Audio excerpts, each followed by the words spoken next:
You one and all, and yeah, thanks to ESCOM, we're coming right on the last Western Sports and GT season number 7, race number 10, coming from Le Mans for tonight's race. Joining me in the studio, it is the man from Yo Stasi, FC Nimot. Good day to you. Yeah, good evening, Geza. Lovely to be back in the studio with you for another exciting round of the Sports and GT Master Series.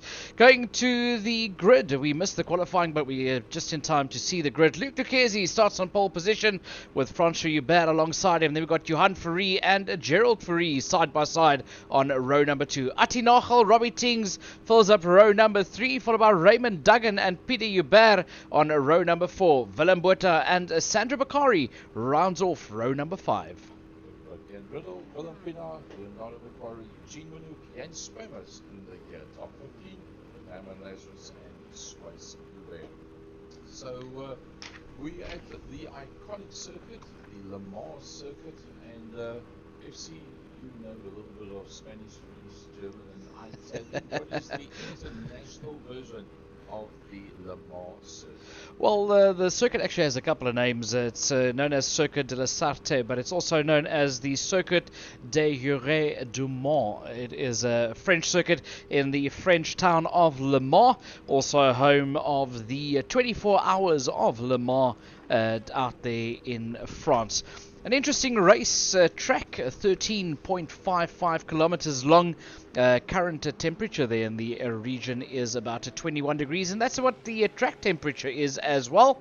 So as they get going off the line, we're going to have racing around the legendary Le Mans circuit pretty soon, with the guys all hot and ready to go. 85% of this lap spent at full throttle, and then working your way down from around about 322 kilometers an hour down to 100 kilometers an hour for the very, very tight corner at the village of Moussain out there around the Le Mans circuit. As the guys work their way around the circuit, Luc Duquesne and Francois Hubert will be taking them off the line, with the Fouries battling it out there for that third and fourth position. Robbie Tings did pretty well out there to qualify in the 5th place ahead of Atti Nachel. Pieter Hubert out there in the 777 Benson and Hedges car. That's the car you're seeing on screen right now. He's had a good couple of results this season out here in this part of 2022. Hope for everybody's sake that everybody makes it through that first couple of corners. Talking about which, there's going to back up there for you. You can see as they work their way around, and everybody nice and tight as they work their way through those last couple of corners. Coming up, there's the very last corner that they'll come up towards the front main. Yeah, that's also known as the Ford chicane.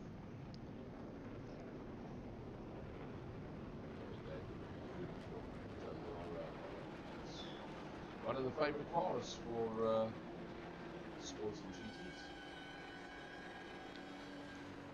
A little bit of contact there as we go green, and we are racing, and off the line they go into turn number 1. It'll be Duquesne that leads them with Francois Hubert, then the two Fouries, then it's Atti Nachel. Nachel made it past Robbie Tings. There's a couple of guys in the pits. Swayze Hubert had to start there from the pits. Then you got Raymond Duggan and Willem Botha. Botha makes up a couple of positions there, as does Robbie Tings. Works his way past Pieter Hubert, but as they work their way through the Dunlop curve towards the S's, it is Luc Duquesne from Francois Hubert, from Gerald Fourie and Johan Fourie in 4th. Doing a lovely job out there, no doubt about it. And I do think that you're going to find that it's going to be very, very tight up front. Look at that, Luc Duquesne leading them out.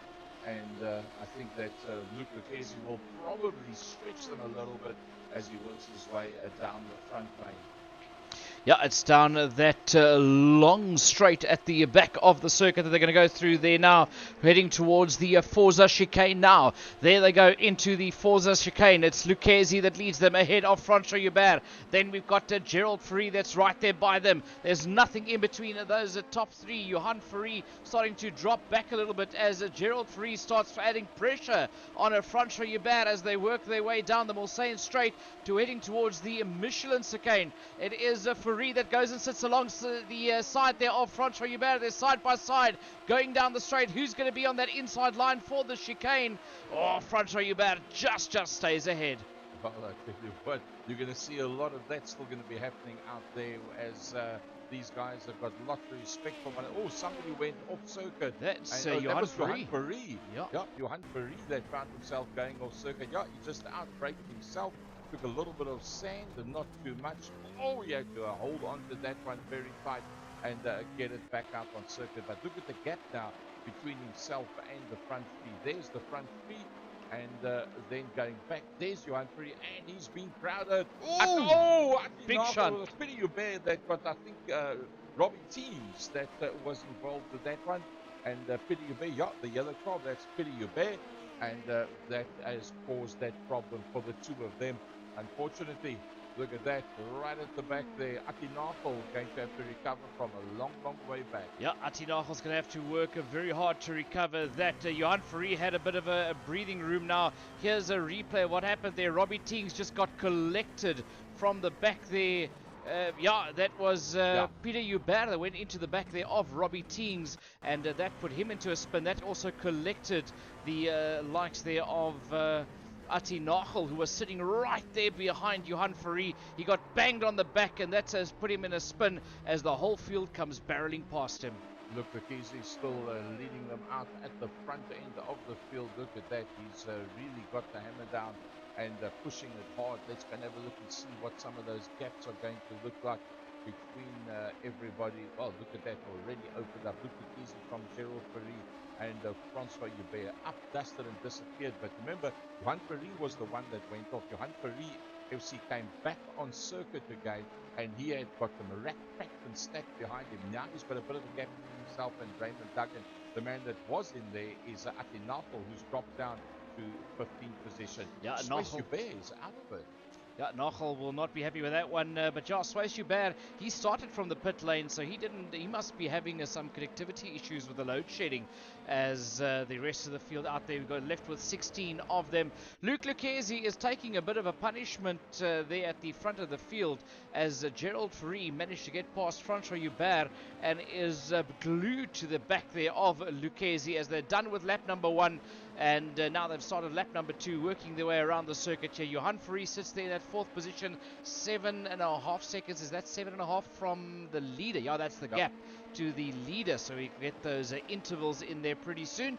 But Free sitting there in 4th, followed by Raymond Duggan, Willem Botha, and Peter Hubert. So there you can see the gap. Oh, Willem Botha is on the move. Look at that. Willem Botha right in behind Raymond Duggan, and he's got the drive as well. He's going to go for that outside line. Can he make it all the way around the outside?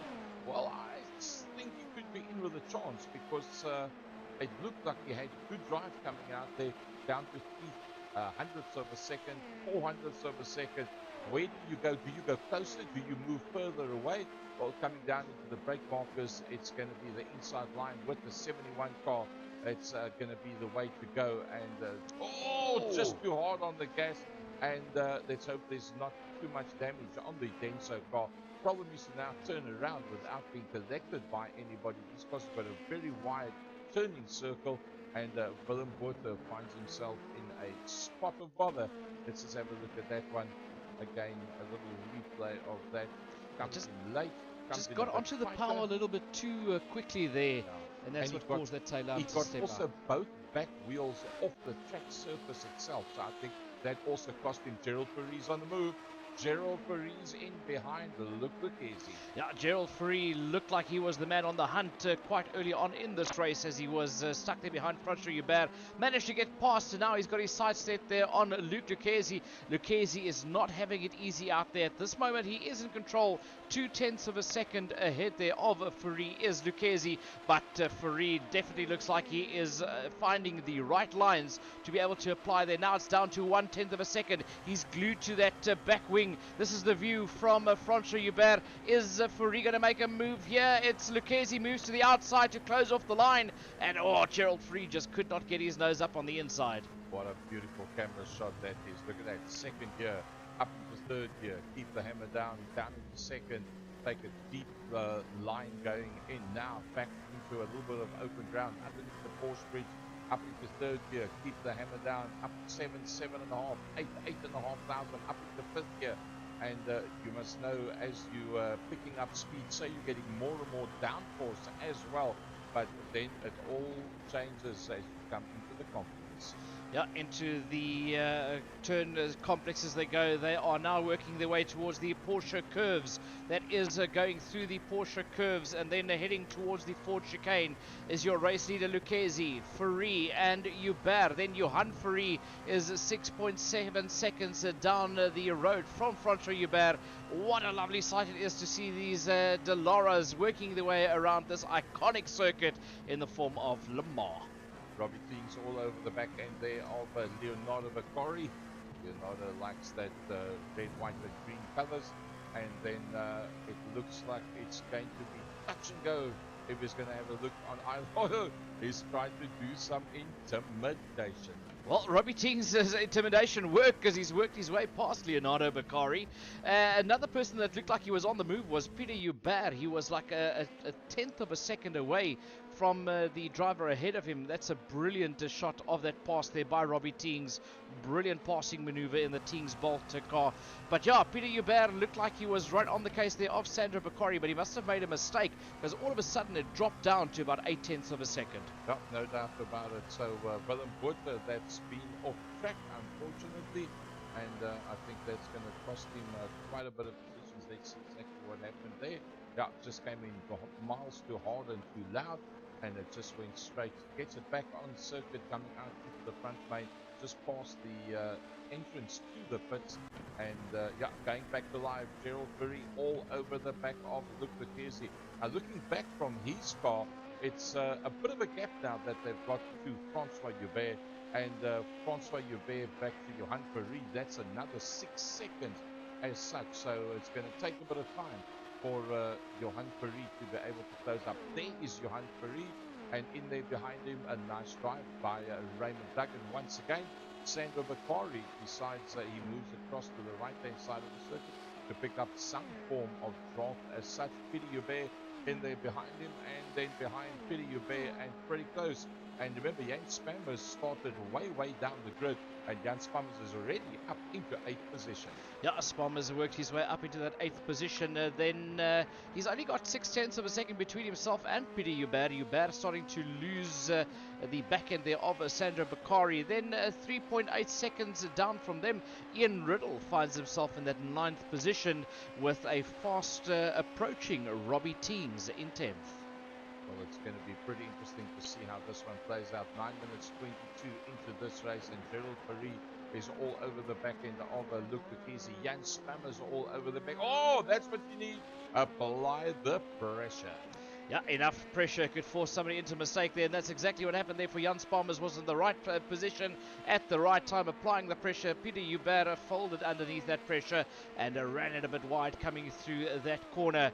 But the rest of the field starting to spread themselves out now. The only people that really can't afford to lose concentration would be Lucchesi with a hard-charging Gerald Fourie, and then Peter Hubert still holding onto the back end there of Jan Spammers, but that gap is also starting to increase. So working our way down the field, there you see there's Luke Lucchesi with Gerald Fourie.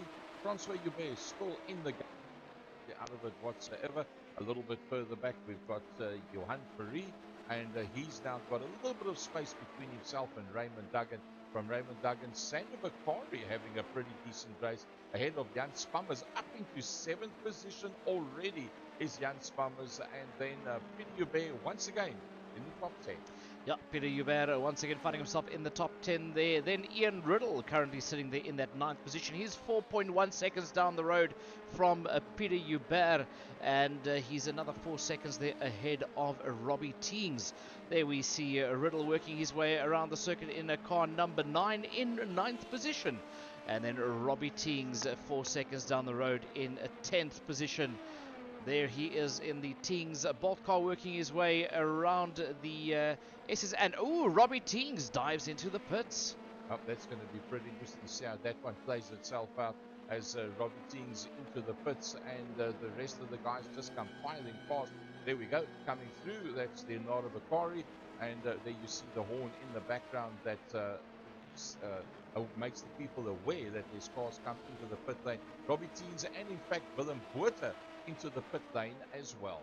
Yeah, Willem Botha into the pits. But Gary, you actually just left a very, very interesting fight there. Herman Lazarus in 11th position, right behind Leonardo Bakari. Now he's dropped back to, they must have made a mistake somewhere, but he was right on the case there of Leonardo Bakari. Was basically glued to that back wing, and all of a sudden just had to drop back in car number 69, the cheaper cars.co.za car, working his way around the circuit here. Now starting to pick up the pace again and hunting down that car of Leonardo Bakari. Willem Pinar, another 2.9 seconds down the road, and Ati Nochel busy catching up in that 13th position. Well, FC, you've had the opportunity to actually meet Herman Lazarus. Couldn't have a nicer guy that's sitting just outside of the top 10.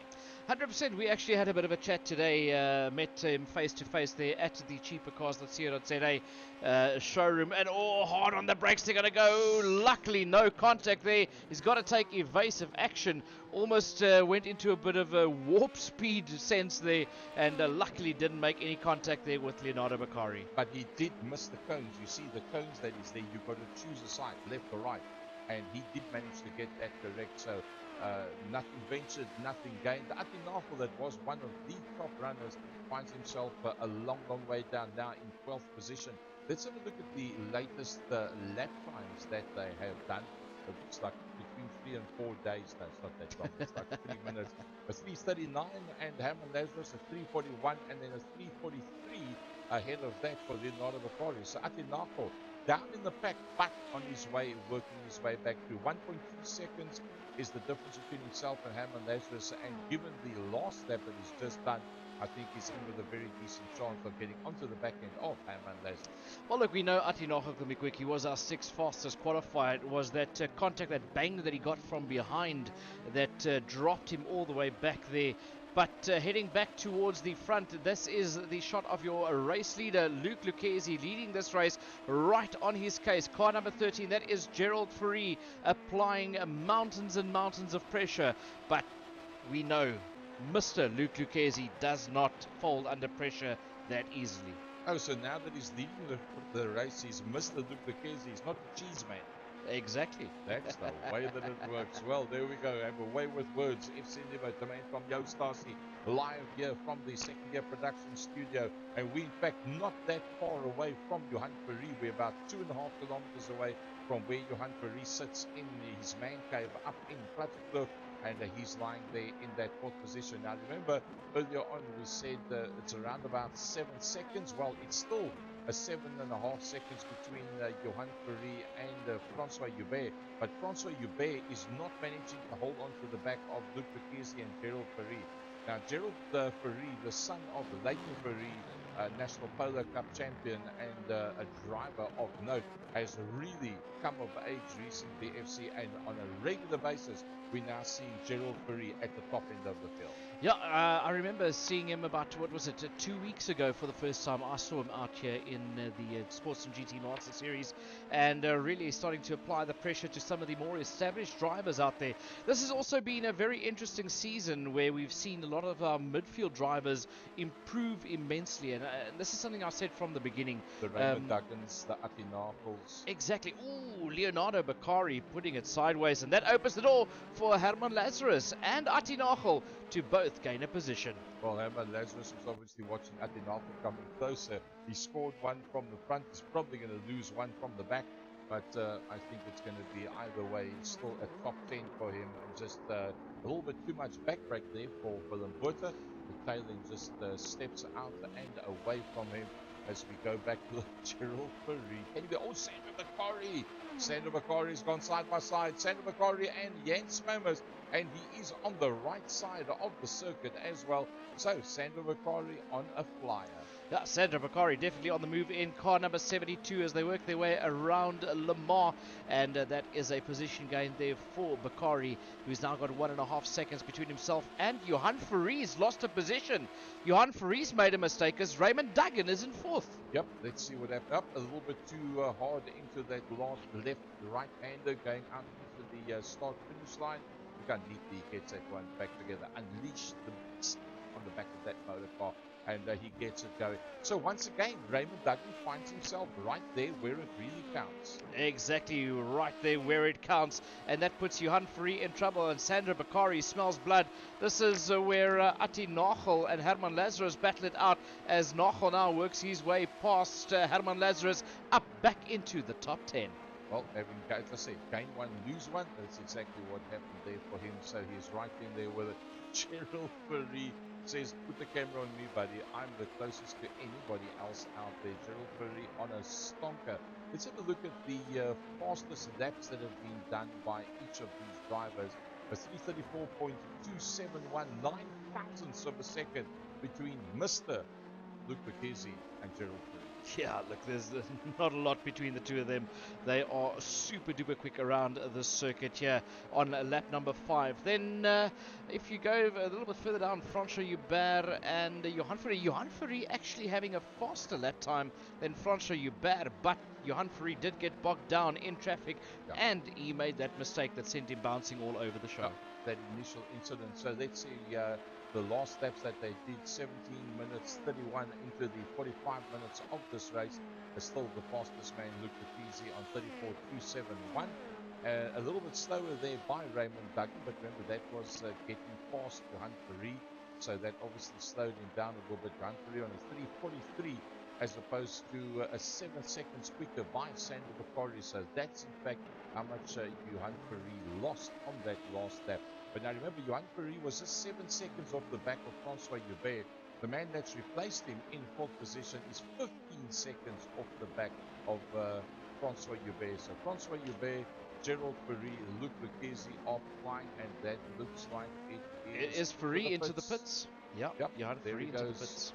Into the pit lane he goes. Let's see what it looks like going in there. Very narrow entrance. Look how long that pit lane is. Just keeps on trundling all the way down. You just got to sit and wait and watch, and you'll be able to hear the cars on the left hand side coming past you, and there's nothing you can do in that rev limited down to 9th position. The next one's going to be coming through is Ati Nachel. Ati Nachel's not that far away from him at this stage of the fight. Where is Ati Nachel? There is Ati Nachel, and then directly behind that is Herman Lazarus. That is very close back to him. Let's have a look, see where we see Herman. Bang! There comes Herman Lazarus in the 69 car inside of the top 10. Yeah, Herman Lazarus now into the top 10, but remember, a lot of them still have to pit as well. We are only 19 minutes into this 45-minute race, but look at this. Jan Sparmers is looking to have a go at Sandra Bakari. They're basically glued like to each other. Yeah, it's almost looked like blurry. I almost had to clean my glasses there, but Sandra Bakari survives that attack just for now. He's getting that squiggling coming out of the corner. Well, let's see if he manages to now close up. Jens Spermers 0.896. 0.89. Yeah, there you can see now it starts coming into play as you start picking up the slipstream, and there's a lot of tarmac in front of you. 0.7 down to 0.6, down towards the brake markers. So a massive toe that you get, even from 0.8 of a second, 8 tenths further back. A little bit of road rash on the side of that car. I think it might actually be the design of the car. Yeah, that's definitely the design of that car of Jan Sparmers out there in that sixth position. Now starting to close up again. Now it's down to 5/10 of a second. It's getting closer. Now it's down to 4 as they work their way through the corners. Let's have a look where they are on circuit. That is through the Mulsanne corner. That is your very sharp corner where you go basically from 322 kilometers an hour down to 100 k's an hour to make it through that corner. Good. Well, if you don't go under 100 kilometers an hour, you're not going to make it through the corner. Luke Lucchesi starting to stretch the legs of Gerald Free, but remember, we've just seen from 0.8 of a second, 8/10 back, you can pick up a toe down that long Mulsanne straight. So definitely you're not out of it if you are 6 and 7/10 of a second off. You can still close up very neatly and just shadowing Luke Lucchesi. Yeah, well, look, Gerald Free racing a very, very clever race here, actually, with it being within that slipstream. Ooh, getting it off onto the rough a little bit there is Gerald Free. That's a small mistake there from him. But racing it where he is racing it is actually allowing him to have a little bit less resistance on the car, because that big car ahead of him is punching a hole through the air that allows him to glide through the air a little bit less, use a little bit less fuel, and all of that, which might help him in the long run by being able to do an extra lap around the circuit before diving into the pits. So all of these things come into play when you're battling it out there in the Sports and GT Master Series. Just look at them clipping that corner going through turn number 1. It's Lucchesi from Gerald Free in that second position. They're starting to pull away further and further. It's now down to 4.3 seconds between Free and Francois Hubert working his way underneath the Dunlop Bridge. Then Peter Hubert, he dives into the pit lane. Yep, that's his official stop that he's going to do. Let's have a look quickly at who has done pit stops. And, well, there you go. That's the first that's actually on their way into the pit lane. That is Peter Hubert. Yeah, Peter Hubert into the pit lane now. And then Johan Free was actually the first of the big hitters to stop. He's out there in 13th position. Now, Robbie Teings also already had a stop. He went in early. He was like on lap 2. Left 2 or 3, he dove into the pits already, was Robbie Teings. Then Willem Botha and Eugene Minuk all have had one stop, as well as Peter Hubert that's now worked his way back out onto the circuit. There you can see the visual gap between Herman Lazarus and Adi Nafel. That's around about 5 seconds. Gerald Perez on the attack once again. 17 hundredths of a second. That's what it looks like. And if we look forward from Gerald Perez, that is what he sees.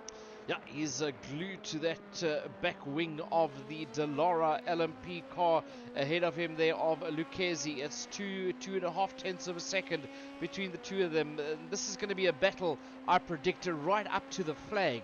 I have a feeling we're going to have a drag race down to the flag to that last chicane, the Ford chicane, between these two drivers. It's almost like Gerald Perez is quite happy to mirror and shadow at this stage of the fight, and he closes up, but he doesn't like consummate it.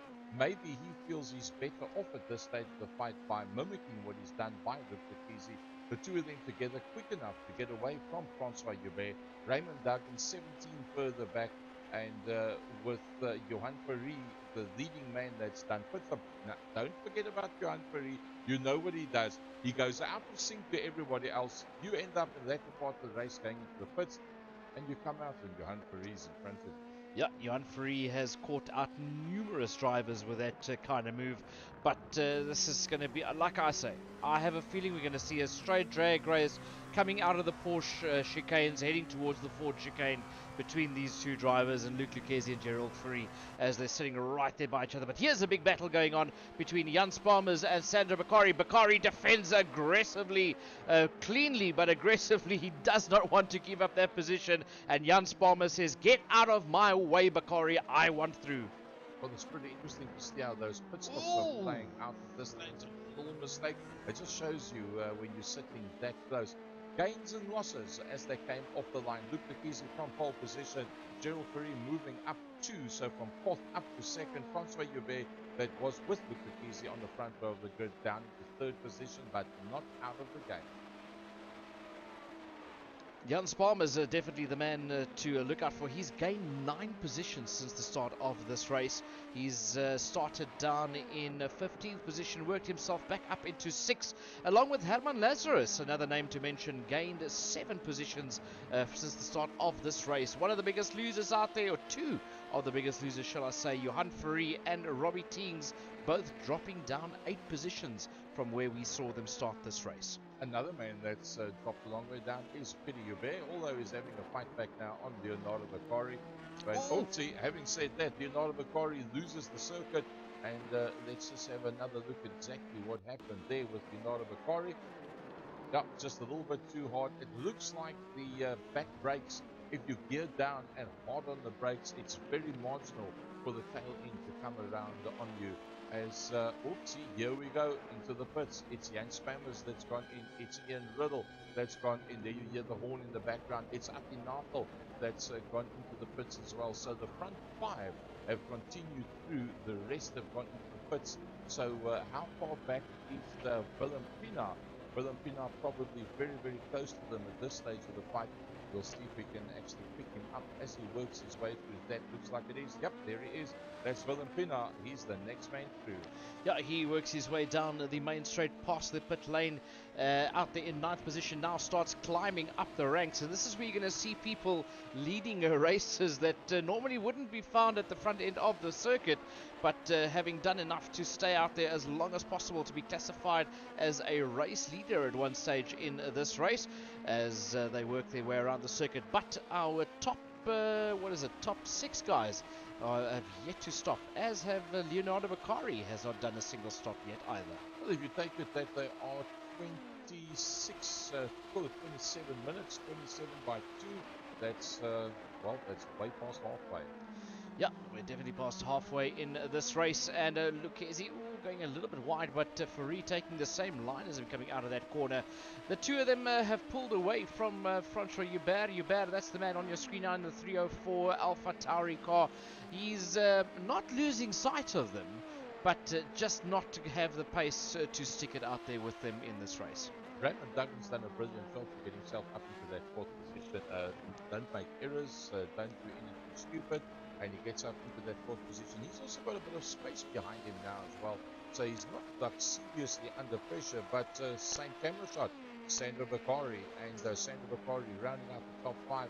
The next man behind that is quite a long way back. That's 49 seconds, and that goes all the way back to Willem Pienaar. There's Willem Pienaar. And, well, he's got some close attention behind him, and that attention is Johan Fourie, who has already been into the pit. So when the front guys go in, you'll see Johan Fourie is going to start jumping up the order. Yeah, that is when Johan Fourie is going to start climbing back up the ladder. Now, the question is, we didn't really check what is the standard time for a pit stop in the Le Mans pit lane.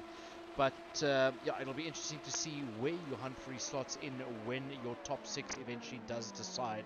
There we go, 20 seconds. So you'll probably find that Johan will make his way back up into about, I would say, around about 5th position if you factor in the going into the pit lane and leaving the pit lane. As your race leader, basically your top 3, all 3 dive into the pits. Yep, there's Luc Lucchesi, there's Gerald Fourie. Where is Francois Joubert? There's Francois Joubert.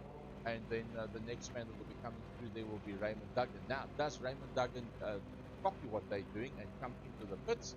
I somehow think he's probably going to come into the pit lane as well. Yep, he does. So where does that then leave Sandro Bakari? Here he comes. Sandro Bakari coming as well. And then FC, the next man up, Johan Fourie. Johan Fourie actually made his way past Willem Pienaar out on track, so he's already worked his way up into 6th position. He's now got 2 kilometers to race to catch up to the pit lane as we already start seeing movement, and Fourie makes it out first. Luc Lucchesi was leapfrogged in the pits by Gerald Fourie. Well, there we go. That's quite interesting stuff. There's Francois Joubert, and he's not that far behind them at this stage of the fight. Raymond Duggan has come into the pits. He's still standing with the number 71 car. Just behind him is Sandro Bakari as well. And then the next man coming through is, in fact, Johan Fourie. And Johan Fourie is not that far away. In fact, you'll probably find There comes Johan Ferry out into the straight now, so he will remain in that 6th position. That's the pit lane there on the left-hand side, and not that far behind him from the, I think the 3rd or the 4th, from the back end of the grid. Jan Sparmer still in the 7th position. Yeah, well, now this is an interesting thing because if you remember, Sandro and Jan Sparmers were battling it out there for position just before Jan Sparmers dove into the pits. Jan Sparmers came out behind Johan Ferry, and Sandro Bakari is ahead of both of them. So I'd say a very, very good in-lap for Sandro Bakari, and now it's going to be the pressure is going to be on him to continue that with the outlap and stay ahead of Johan Ferry and not having to battle it out there with Jan Sparmers. Yeah, no doubt about that. I think very accurate on that one. There's Robbie Teams. He was involved in one of the earliest incidents in the using the track and a little bit more. Remember, we're allowed 17 incident points, and only thereafter do you have a drive-through as such. So let's see how that one's going to play itself out. Let's have a look, see if we can have a look at those off tracks. Oh, looks like the boys are being very, very neat today. 31 minutes done of the 45 minutes out there. Going from the top end of the field, it's Gerald Berry who jumped the pits. I wonder, surely there wasn't a stop as well. I think somehow he told the crew chief, listen, I need a bit of help here. This guy by the name of Luke Lucchese is all over me. And that's the gap between Gerald Ferry and Luke Lucchese. And then, going a little bit further back, there is the gap back to Francois Joubert.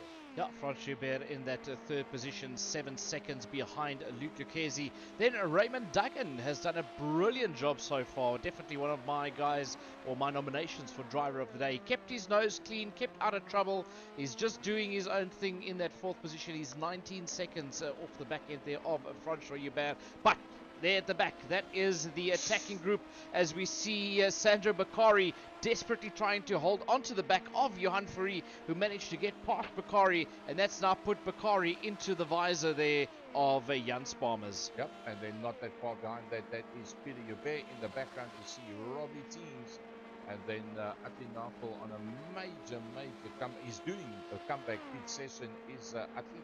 Here comes Atli now, 12.9 seconds further back. Willem Botha that just had an off. That is why he's a little bit further down. This is what happened to Willem Botha. That's coming into the last corner. Came in very, very hot, but held it all together at that point and just got it a little bit out of sync towards the last of that complex of corners. And that is what slowed down the Denso outfit. So Atli Nafel, we're back there with him. There is Willem Botha, not that far behind him. And after that little spin, but he's just got a little bit of breathing space behind him. And there comes the next man, the man from Port Elizabeth, Ian Riddle, main circuit racer, doing what he enjoys here this evening. Herman Lazarus, a long way back now. We miss out. What happened to Herman Lazarus? I think Herman just had a bad pit stop, because that's where he basically lost out, unless he had an off somewhere.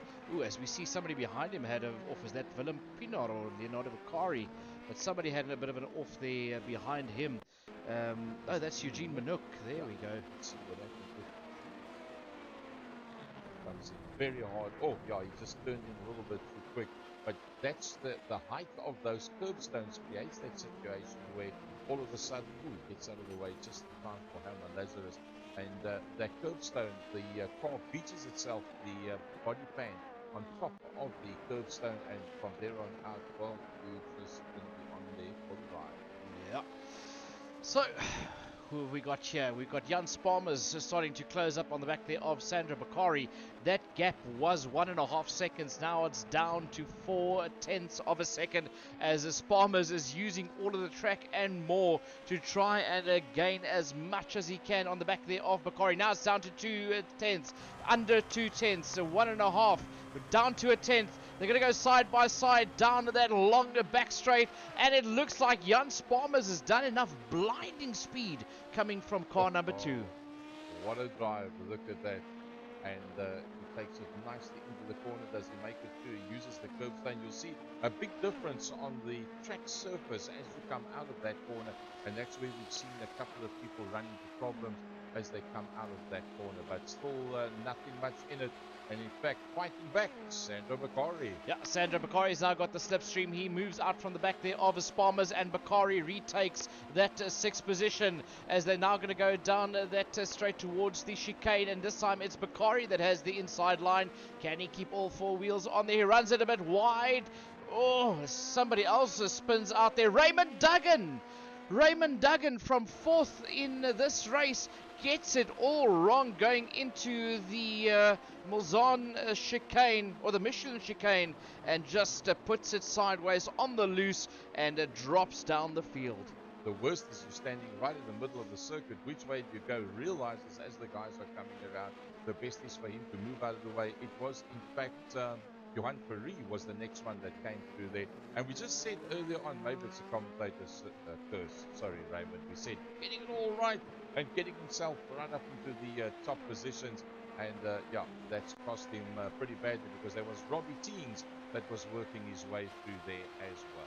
Yeah, but going back to this fight here, it's a non-stop battle between Sandro Bakari and Jan Sparmers as they've swapped positions once again. This time Sandro Bakari leading them out there. Now Bakari goes wide, hits the wall, and that allows Jan Sparmers through and drops Sandro Bakari down. Let's see what it looks like from inside the car.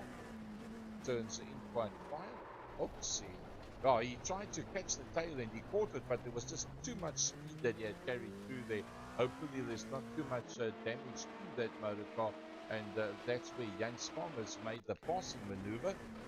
There we look, see from Jan Sparmers' point of view, say, oh look there, hello, open road in front of me, and whoops, off he goes and picks up that position. From that shot you could actually see the point where the Michelins decided that we cannot hang on to this anymore, but yeah. Too many torture.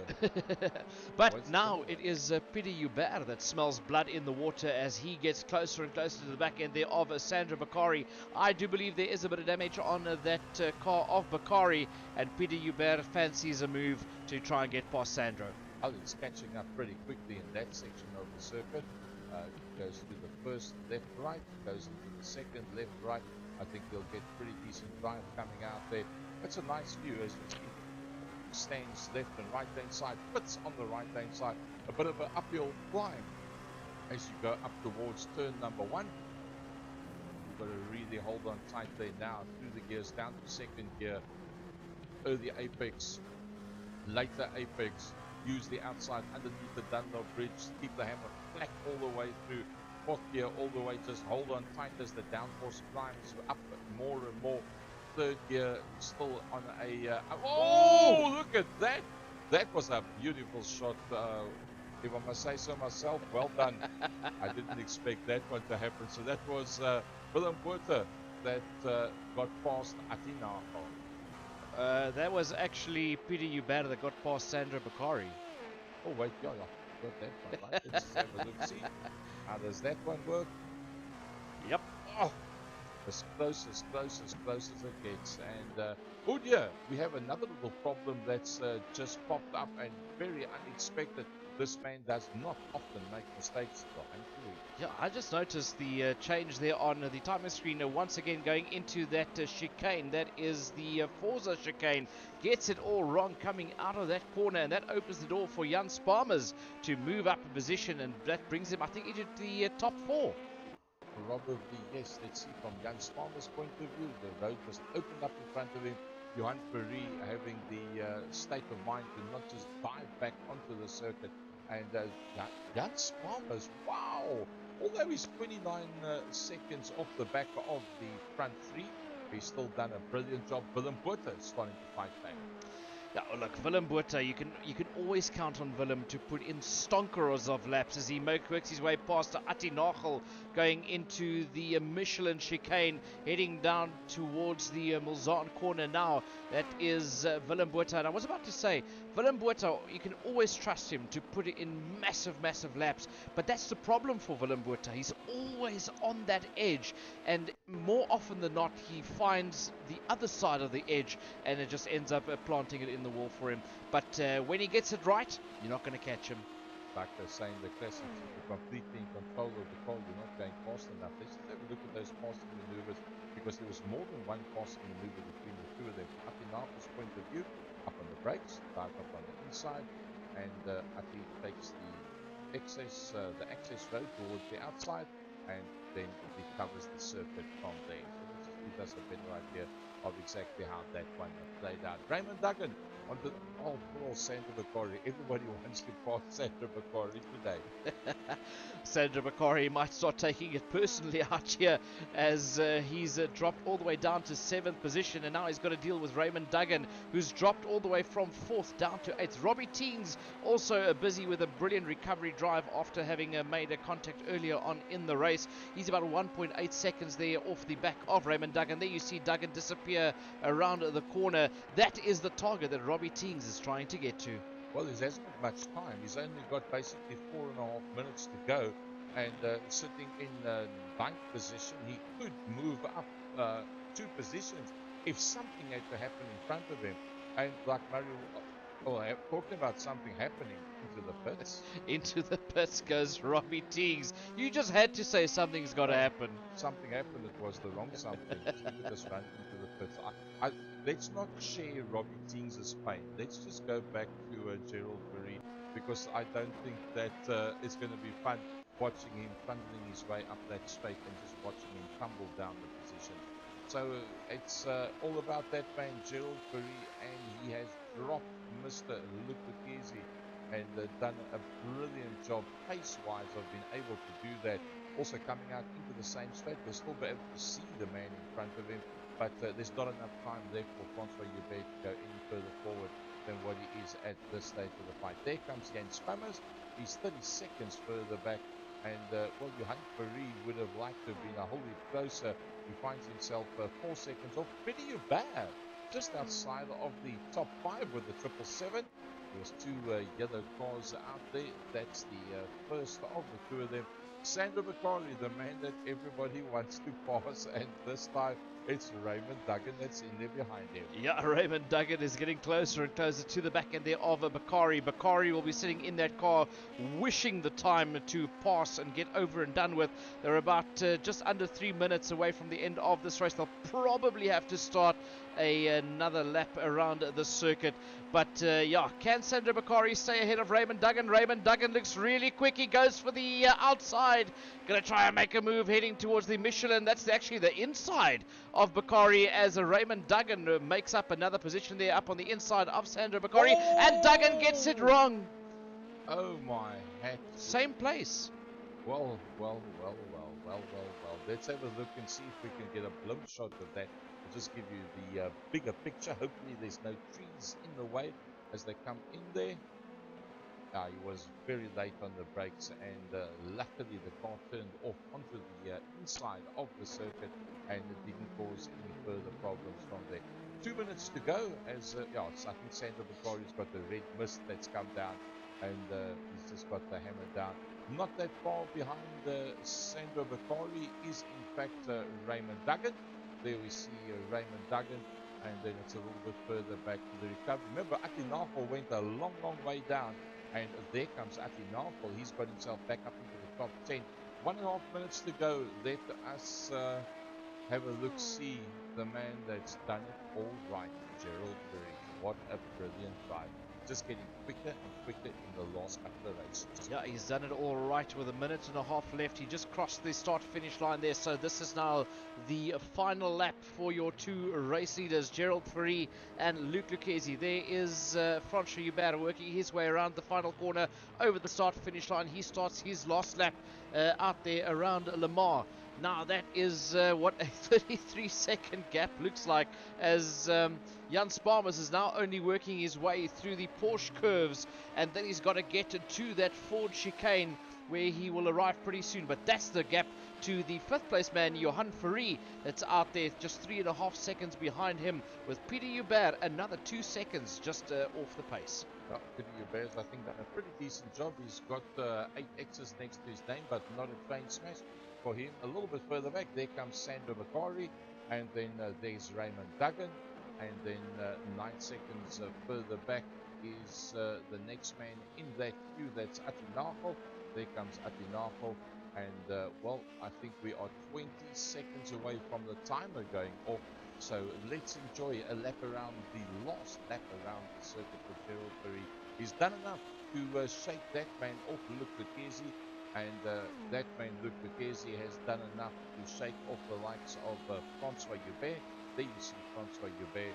That is our top three, and well, I think all three of them deserve to be on the top end of the podium, first, second, and third, because they've done pretty much faultless stuff out there. Yeah, 100%. The top three being in a complete league of their own. I mean, look at that. Francois Joubert, you don't always see Francois Joubert being 10 seconds off of somebody. No. But even then, at that point, they are 34 seconds ahead of everybody else out there in the forms of Jan Sparmers. Johan Fourie battling out there today. He's only sitting there in that fifth position. Then behind them we got Peter Joubert, Sandra Bakari, Raymond Duggan, Atti Nagel, Ian Riddle, Robbie Teings, Willem Botha, all the way down to Eugene Minuk being the last place man. But they just went past the Mulzan corner, and now it's that last part of the circuit. They'll be heading into the Indianapolis corner, which is a quick right, then immediately a left-hander, then heading down to Arnage before they head towards the Porsche curves as Robbie Teings makes his way past car number 9. That is, I think, Ian Riddle out there in car number 9. Oh, close off.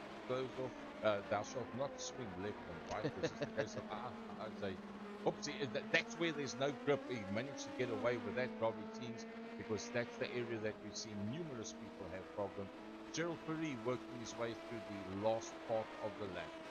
Yeah, going into that last part, that is the Porsche curves as he makes his way through those S's heading towards the Ford chicane. That is the last little bit of the circuit left here of the 13.5 kilometers around Le Mans here in France for round number 10, the final round for 2022 for Sports and GT Master Series, heading into the final Ford chicane. Your race leader, car number 13, across the line. He'll go now to take the win here. Gerald Fourie takes the win in round number 10 at Le Mans. Oh, brilliant drive. There comes Luc Lucchesi. He'll just dive out and come across the line. And he's 7 seconds further back was Luc Lucchesi. You'll be the first man to say to Gerald Fourie, well done. Next man through is the Alpha Tauri Dallara there of Francois Joubert. He finishes in third. Now it's that 35-second wait for this man to work his way through that final part of the race. It is Jan Sparmers. He's had a brilliant drive. He started in 15th position or 16th position, worked his way up all the way into that 4th position. A well-deserved 4th for Jan Sparmers as he dives into the Ford chicane now and heading towards the start-finish line. I almost thought you were going to say dives. You could say don't do that. For me, he's done so well. Jan Sparmers comes towards the line. There is the next man, Johan Fourie, and in a very close sync, there comes Peter Joubert. Nothing much between them whatsoever as he comes across the line. And he'll be pretty chuffed with that. The next man coming through there is Sandra Bakari, the man that everybody wants to pass, and then Raymond Duggan. Oh, you got to feel bad for this man, having worked his way up into 4th position, not putting a foot wrong, and then getting it all wrong, dropping down to that 8th position. Atti Nagel, the next man across the line in 9th, also had a good start and then had that contact from behind, and that's dropped him all the way back down the field. But a brilliant recovery drive there for Nagel in 9th. Next up will be the next man there in 10th position, Robbie Teings, working his way through the final chicane. I remember Robbie Teings did make a passing maneuver right towards the end, and that's brought him up into the top 10. Ian Riddle is just in there behind him, 21 seconds. Does he run out of fuel? That is a possibility, or big damage to the car. Let's see if he peels off into the pits. No, he does not. He's working his way to the final chicane very slowly in 4th gear. This opens the door for Herman Lazarus to actually make a passing maneuver heading towards the line. There's But Lazarus. It's going to make a maneuver now. That's it towards the line. He might be out of fuel. Trying everything to get to the line. Herman Lazarus will finish ahead of him. No, he doesn't. Willem Pinaar got past him. Then Willem Botha. Herman Lazarus right there by him. And then Leonardo Bakari will be the last man across the line. well, there we go, right on the last. Can you believe it? The fun just doesn't stop. There comes Leonardo Bakari. He's the last man coming across the line, and he completes his race. Well, that was the Lamar race. 45 minutes, 20-minute practice, 10-minute quali, and then a 45-minute race. That's the way the whole thing panned out. And let's have a look at the results. Get that to come up. There we go. So Gerald Fourie, driver of the day. Gerald Fourie. Definitely Gerald Fourie. Apart from Jan Spammers. 100% agree with that one. But Johan Fourie, Gerald Fourie, utterly brilliant. So custom saying that. He drove away from Luke Lucchese. You don't get away from Luke Lucchese by the by. Well, Gerald. Yeah, I look forward to seeing more of Gerald Fourie in the coming seasons here in iRacing Sports and GT Master Series. Luke Lucchese down in second position, didn't put a foot wrong either today. A brilliant race from him once again. So definitely today, Mr. Luke Lucchese. Francois Hubert, also not a foot wrong. It just didn't have the pace from some of the drivers ahead of him. But as you said, driver of the day, Jan Sparmers, working his way up into that fourth position, not getting collected in any of the mishaps that happened around the circuit, and did enough to finish ahead there of Johan Fourie in fifth, with Peter Hubert making a good comeback as well, back up into that sixth position. Sandra Bakari, he must be wanting to go for a walk or a jog or something now to get rid of some of the tension. Man everybody wants to pass. Yeah, he's up there in seventh position. Raymond Duggan, he'll be kicking himself for that mistake. That and both times he lost it was through the Michelin chicane. So I've got a feeling you'll find that Raymond Duggan will be practicing and practicing and practicing Le Mans until he can figure out Michelin chicane. I do believe that one of the new facilities that you can add iRacing, they can take a specific part of a track and you can run just that piece again and again and again. Guess what section he's going to be working with. Let's just have a quick look. You see there, Jan Spammers. Our calculation was correct. Where did Jan Spammers actually start? 15th, yeah. Was 15th position that he started. So for the best recovery after the qualifying, definitely Jan Spammers, my driver of the day, Gerald Fourie, and yeah, that wraps up the round number 10 from Le Mans season number 7. Let's see those organized. Yeah, I think that wraps up the season as we head into the Christmas holidays. So from my side, FC Nebo, it was lovely being here with you for season number 7. And yeah, may you guys be safe on the roads if you do go away with your families. And we'll see you at a racetrack somewhere in South Africa or on iRacing in the not too distant future. So as we close the season off, Gerald Fourie shooting a shot across the bows of the young gun, saying, yet another master is on the way to come and fetch you boys, and join you with the likes of Francois Hubert, Lucas, Johan Fourie, Akinako, all of these guys that are super dense partners that have become super quick during the course of the season, and showing their intent to youngsters a good run for them. From the second year production studios down here in Velgelegen in the friendly city of Cape Town, good luck for the onslaught of the weather for the weekend. Enjoy the long weekend and see you at a racetrack soon. Good night.